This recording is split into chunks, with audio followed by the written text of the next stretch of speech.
transforming himself from a troubled youth on the mean streets of Baltimore to a tank, demolishing his way through the boxing world, the tragic real-life story of Gervonta Davis. It's no exaggeration when Gervonta "Tank" Davis said boxing saved his life.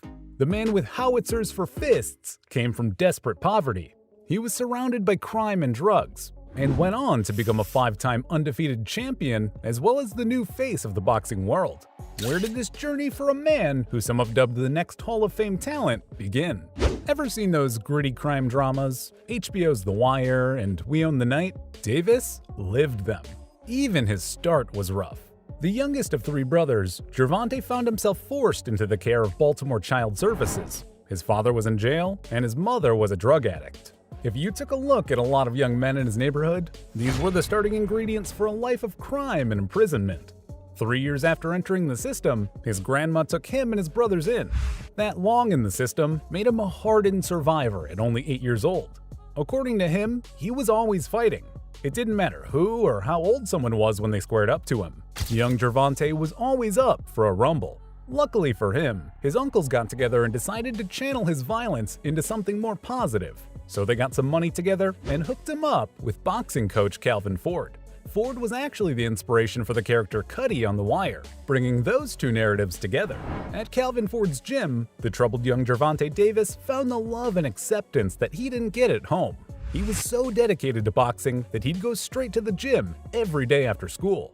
That was despite the fact that the gym didn't even open for a couple of hours after he arrived. Thankfully, that kept him away from a lot of the gang violence in Baltimore. The 5-time champ admitted that if it wasn't for that gym, he would have been out in the neighborhood running wild. What did boxing spare young Davis from? In 2017 alone, 343 people were killed in Baltimore, 301 of those from gun violence, and 90% of them were black. It's only by the grace of God and Calvin Ford that a young tank didn't have to get his armor tested by real-life bullets. After a 2016-15 record as an amateur competitor, Gervonta Davis was ready to turn pro. Only 18 years old, he scored an 89-second knockout in his pro debut. It was the herald of furious knockouts to come.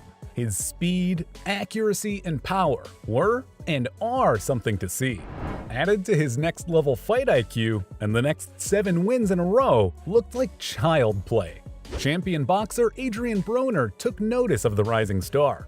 He introduced Gervonta Davis to possibly the best boxer to ever put on gloves. Meeting Floyd Mayweather Jr. changed Davis's life forever. Not only did Mayweather take the young fighter under his wing, he started promoting him, which brought in bigger fights and therefore a lot more money. As it stands now, fresh off the knockout of his biggest test, Ryan Garcia, Gervonta Davis is a 5-time champion with an undefeated professional record. So why isn't he a beloved figure in sports and media? It starts with Davis's sordid legal history. This dude is very familiar with dealing with Johnny Law. In February 2019, Davis had an arrest warrant issued for him. On the 17th of that month, at a mall in McLean, Virginia, Davis had an altercation with a man while trying to access an ATM. When the police responded, he argued with and pushed one of the officers. It doesn't matter who you are. Putting your hands on a cop is a big no-no. Though he was charged with misdemeanor assault, the case was dismissed. A year later, he was back in the crosshairs of law enforcement. While at the University of Miami, he manhandled his baby mama at a charity basketball game. The whole incident was caught on camera. What happened next is hard to say.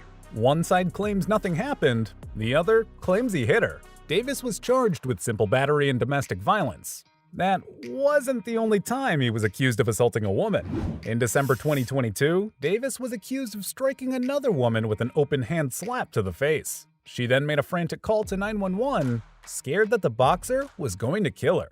The blemishes on his character and reputation didn't end there. In 2020, Gervonta Davis was accused of a hit and run. The allegations say that he ran a red light and hit a car that contained 4 people, including a pregnant woman. For fleeing the scene of an accident, along with a list of related charges, Davis got 90 days of supervised house arrest.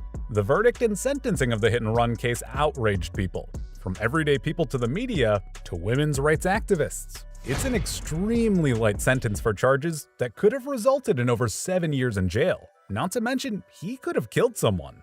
One thing is for sure, Gervonta "Tank" Davis is a divisive figure. While some love him for his over-the-top knockouts and loud personality, others think he's genuinely a bad person.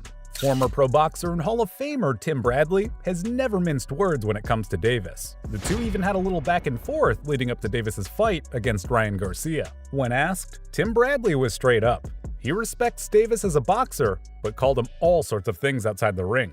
Without repeating some of the more colorful comments, Bradley has little respect for people who hit women. A lot of people, including myself, agree with this stance. Tim Bradley also made it clear that he doesn't like the way the young fighter carries himself. Speaking of the Garcia fight, Bradley reiterated some of the points that the other pros and commentators made about the rehydration clause. In short, the clause states that the naturally bigger fighter, Ryan Garcia, wasn't allowed to weigh more than 146 pounds the day of the fight. A lot of fighters in boxing and MMA dehydrate themselves to make weight during weigh-ins. This allows them to get back up to their original weight by the day of the fight, giving them a slight edge. Understand that rehydrating is an accepted part of the sport. The clause made it so Ryan Garcia couldn't do it. Tim Bradley thought the inclusion of that clause was a soft move by Tank. Moving on from the past to the future, even though he just won the biggest fight of his career via a 7th-round knockout, for an uppercut just like that. Gervonta Davis's path forward is a little murky.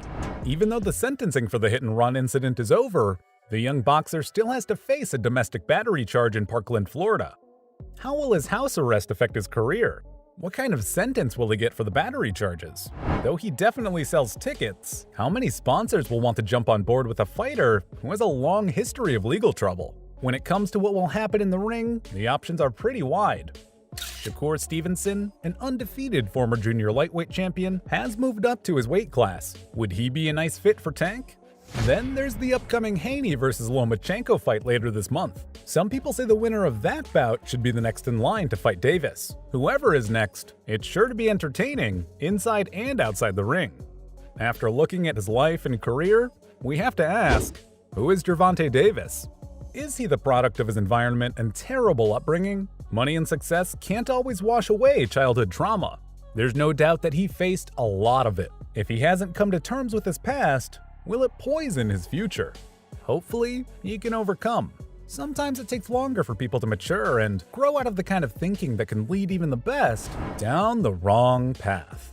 Tank's beginnings with a drug-addicted mother, an imprisoned father, spending time in the system, and having to mourn friends killed in the streets, all makes up the tragic, real-life story of Gervonta Davis.